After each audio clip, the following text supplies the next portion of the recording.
Hello everyone. তো next ৯-১০ minute আমরা machine learning কি এটা একটু দেখার চেষ্টা করব। একদমই ইন্ট্রোডাক্টরি কথাবার্তা মেশিন লার্নিং সম্পর্কে, জাস্ট একটা আইডিয়া দেওয়ার জন্য যে এই কনসেপ্টটাই কি। তো মেশিন লার্নিং শুনতে অনেকটা লাগে যে মেশিনকে লার্ন করানো কিছু, যে মেশিন শিখবে এই টাইপের কিছু, but in reality machines don't learn. Not exactly যে মেশিন মানুষ যেভাবে শিখে সেইভাবে শিখে না। মেশিন শিখে বাট ওটা মানুষের শেখার মতো না। তো মেশিন লার্নিং আসলে কি? মেশিন লার্নিং এর ফর্মাল ডেফিনেশন আমি পরে যাব। সেটা বোঝার আগে যে মেশিন লার্নিং আসলে কিছু সেট অফ রুলস বা কিছু অ্যালগরিদম, যেটার মধ্যে আমরা যখন কোনো ডেটা দিই তখন ওই ডেটা থেকে আমাদের ডেজায়ার্ড আউটপুটটাও দেয়। বাট এটা ইন্টারেস্টিং এই কারণে যে আমরা যখন ওকে যেই ডেটা দিছি ওকে আমরা তার ডিফারেন্ট কোনো ডেটা দিই, একদমই ডিফারেন্ট, যেই ডেটা ও আগে দেখে নাই, ও সেটা থেকেও আমাদের যে ডেজায়ার্ড আউটপুট সেই আউটপুটটাও দিতে পারে। তো এর জন্য মেশিন লার্নিং এত ইন্টারেস্টিং। এখন যেহেতু ও নতুন ডেটা থেকে ও আউটপুট দিতে পারতেছে, আমাদের ডিজায়ার্ড আউটকাম দিতে পারতেছে, তার মানে তো ও শিখছে। না শিখলেও কিভাবে দিবে? তাহলে কেন আমি বলতেছি যে মেশিন আসলে শেখে না? তার কারণ হচ্ছে এটা এক্স্যাক্টলি মানুষের মতো শেখে না। যেমন ধরেন একটা এক্সাম্পল যদি আমি দিই মেশিন লার্নিং এর সাথে আমরা মানুষ যেভাবে লার্ন করি সেটার একটা ডিফারেন্স হিসেবে, যে ধরেন আপনি ফিফা খেলেন অ্যান্ড খুবই ভালো ফিফা খেলেন, অ্যান্ড আপনি যেই ডিভাইসটাতে ফিফা খেলেন সেটা তো হরাইজন্টাল স্ট্রেইট আর কি, হরাইজন্টাল ভাবে আছে, মানে আপনি ওটাতে ফিফা খেলেন। তো আমি করলাম কি, যে আপনার যে ডিভাইসটা, টিভিটা, যে টিভিতে আপনি খেলেন বা স্ক্রিনটা, সেই মনিটরটা আমি ঘুরাই দিলাম, 45 ডিগ্রি করে দিলাম। স্টিল আপনি যেহেতু ফিফা ভালো খেলেন, আপনি স্টিল ভালো খেলবেন, যেহেতু আপনারা ভালো প্লেয়ার।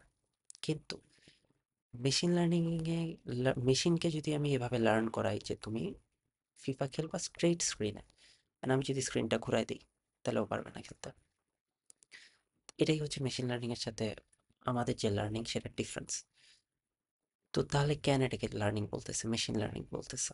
এটা এন্টায়ারলি একটা মার্কেটিং গিমিক, যেটা আইবিএম করছিল। ফার্স্টে মেশিন লার্নিং বলতো না, সেটাকে বলতো হচ্ছে কগনিটিভ কম্পিউটেশন। এরপর আরেকটু ফ্যান্সি নাম পাইছে, একটা ফ্যান্সি টার্ম পাইছে আইবিএম, যেটাকে ওরা বলছে মেশিন লার্নিং, জাস্ট এমপ্লয়ি আর ওদের ক্লায়েন্টদের অ্যাটেনশন গ্র্যাব করার জন্য। এটাই ছিল মেশিন লার্নিং এর মোটামুটি একটা হিস্ট্রি। এখন যদি আমরা ফর্মাল ডেফিনেশন দেখি তাহলে আমরা দেখব যে machine learning is a way to teach computers to make decisions or predictions by learning patterns from the data instead of being explicitly programmed. এই explicitly programmed ওয়ার্ডটা খুব ইম্পর্টেন্ট, যে মেশিন লার্নিং এক্সপ্লিসিটলি প্রোগ্রাম করে না, ও pattern learn করে। এটা আমি একটা এক্সাম্পল দিয়ে বুঝাই তাহলে ক্লিয়ার হয়ে যাবে, অ্যান্ড এক্সাম্পলটা অনেক কমন। যে ধরেন আপনি একটা কম্পিউটার সায়েন্সের স্টুডেন্ট, অ্যান্ড আপনার কাছে আপনার একটা ক্লায়েন্ট এসে বলল যে দেখো, আমার কাছে অনেক মেইল আসে যেগুলা স্প্যাম মেইল।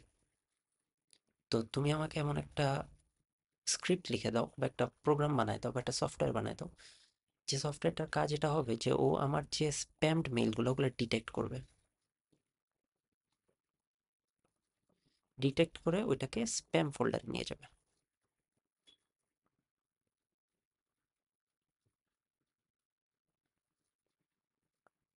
স্প্যাম ফোল্ডারে নিয়ে যাবে। এখন আপনি কি করলেন, আপনার যে ক্লায়েন্ট ওর কাছ থেকে অবশ্যই স্প্যাম মেইলগুলো চাবেন, যে আপনি অ্যানালাইজ করতে চাইবেন, দেখবেন যে স্প্যাম মেইলসগুলো কেমন। আপনি দেখলেন স্প্যাম মেইলসগুলো, আপনাকে ধরেন ১,০০০টা স্প্যাম মেইল ছিল, যেটার ভিতরে স্প্যাম মেইলও আছে, নন স্প্যাম মেইলও আছে। আর আপনি দেখে অ্যানালাইজ করলেন, মেইলগুলো অ্যানালাইজ করে দেখলেন যে এই যে স্প্যাম মেইলগুলা, এটার মধ্যে এইসব ওয়ার্ডগুলো অনেক কমন, যে ফর ইউ, রিওয়ার্ড, প্রাইজ।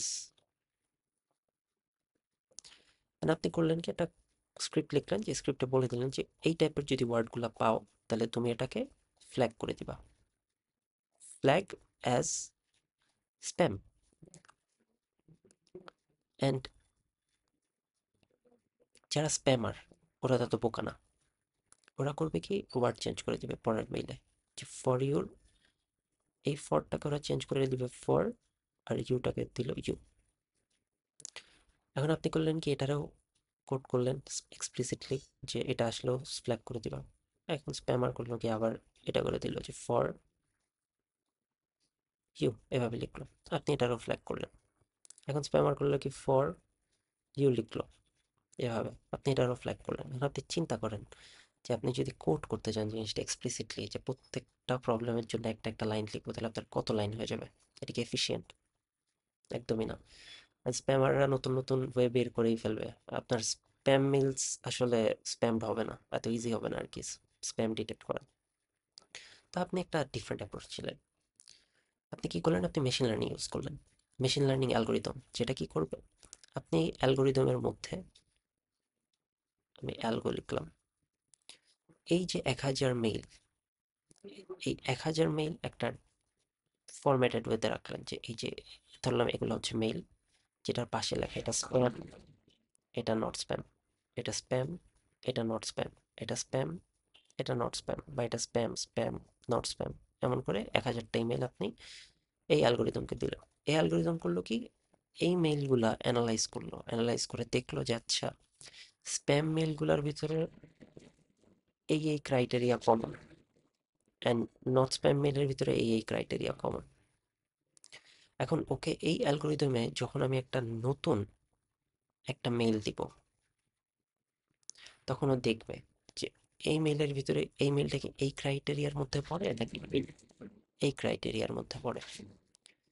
যদিও এই ক্রাইটেরিয়ার মধ্যে পায় তাহলে ও ফ্ল্যাগ করে দিবে স্প্যাম হিসেবে, যদি এটার মধ্যে পায় তাহলে ও নট স্প্যাম হিসেবে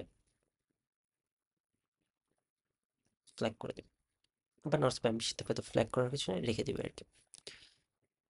তো এটা কোয়াইট ইজি, ওখানে আপনার হাজার হাজার লাইন লেখাচ্ছে, তাই না? আর তাছাড়া এটা নতুন নতুন কেস অনেক বেটার ডিল করতে পারবে আগেরটার চেয়ে।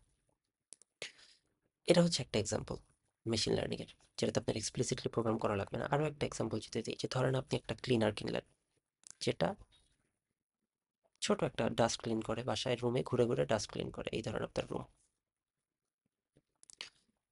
অ্যান্ড আপনি ওকে এক্সপ্লিসিটলি লিখে দিলেন যে আচ্ছা তুমি এটা হইলে এটা করবা, তুমি সামনে অবস্টাকেল পাইলে এটা করবা, তুমি ডাস্ট পাইলে এটা করবা, এই টাইপের ডাস্ট পাইলে এটা করবা, ওই টাইপের ডাস্ট পাইলে এটা করবা। এখন চিন্তা করেন এটার জন্য তো, কারণ দুনিয়াতে তো এরর অনেক, দুনিয়াতে অনেক ডিফারেন্ট ডিফারেন্ট জিনিস হতে পারে, আনএক্সপেক্টেড, অনেক আনপ্রেডিক্টেবল, আমরা জানি না কি হবে। আপনি সবগুলা কেস লিখতেও পারবেন না। তো ওকে যদি আপনি এক্সপ্লিসিটলি প্রোগ্রাম করেন, ও অনেক কেসে ও ডিল করতে পারবেন, তাই না? তো এর চেয়ে বেটার যদি আপনি ওকে মানুষ যেভাবে ক্লিন করে সেটার ধরেন ডেটা দিয়ে দেন, যে হাজার হাজার ডেটা দিয়ে দিলেন ওকে, এগুলো ধরলাম হাজার হাজার ডেটা, যেটা থেকে ও অ্যানালাইজ করে দেখলো আচ্ছা মানুষ এই সিচুয়েশন এভাবে ডিল করে, এই সিচুয়েশন এভাবে ডিল করে, ওই সিচুয়েশন এভাবে ডিল করে, তখন ওইভাবে ডিল করবে না। ওর কাছে যখন একটা নতুন আনএক্সপেক্টেড একটা সিচুয়েশন আসবে, তখনও ওই প্যাটার্নে ফেলার চেষ্টা করবে, করে ওইভাবে ডিল করার চেষ্টা করবে প্রবলেমটা। এটাই হচ্ছে মেশিন লার্নিং এর সুবিধা, ও একটা প্যাটার্নে ফেলে, প্যাটার্নে ফেলে ও এক্সপ্লিসিটলি প্রোগ্রাম ছাড়াই ওই প্যাটার্নে ফেলে জিনিসটাকে ডিল করে। এটাই হচ্ছে মেশিন লার্নিং আর কি। এখন মেশিন লার্নিং কেন ইউজ করি আমরা? কারণ যখন আমাদের এক্সপ্লিসিটলি প্রোগ্রাম করা লাগে, অনেক লং লং প্রোগ্রাম করা লাগে, যেটা আমরা করতে চাই না, আমরা খুব শর্টে জিনিসটা সারতে চাই, তখন আমরা, যখন অনেক কেস হয়ে যায় আর কি, এসে পড়ে সিনারিওতে, তখন আমরা মেশিন লার্নিং ইউজ করি। বা যখন ধরেন আমাদের ডেটা থেকে অটোমেটিক্যালি ইনসাইট বের করা লাগে, যেমন তখন আমরা মেশিন লার্নিং ইউজ করি। একটা এক্সাম্পল যদি দিই, এটাকে বলা হচ্ছে অ্যাসোসিয়েশন বেসড লার্নিং, একটা অ্যালগোরিদম মেশিন লার্নিং এর। পরে আমরা এটা দেখবো, ওটা হচ্ছে আনসুপারভাইজড একটা অ্যালগোরিদম, যেটা করে কি, যে ধরেন আপনি, একটা এক্সাম্পল দিচ্ছি, ধরেন আপনি একটা সুপার মার্কেটের, আপনার কাছে ডেটা আছে, সুপার মার্কেটের ট্রানজ্যাকশনের ডেটা, এই যে ধরলাম ডেটা এগুলো, and আপনি যখন এই ডেটাটাকে ফিট করাবেন, দেখা গেল এরকম টাইপের ইনসাইট বের করে আনলো যে যারা মিল্ক কিনে প্লাস ব্রেড কিনে, তারা দেখা গেছে একটা সফট ড্রিঙ্ক কিনে মোস্টলি। এই যে আপনি ইনসাইটটা পেয়ে গেলেন, ও একটা গ্রুপ করে দিল, আচ্ছা এই গ্রুপগুলো এই কাজ করে।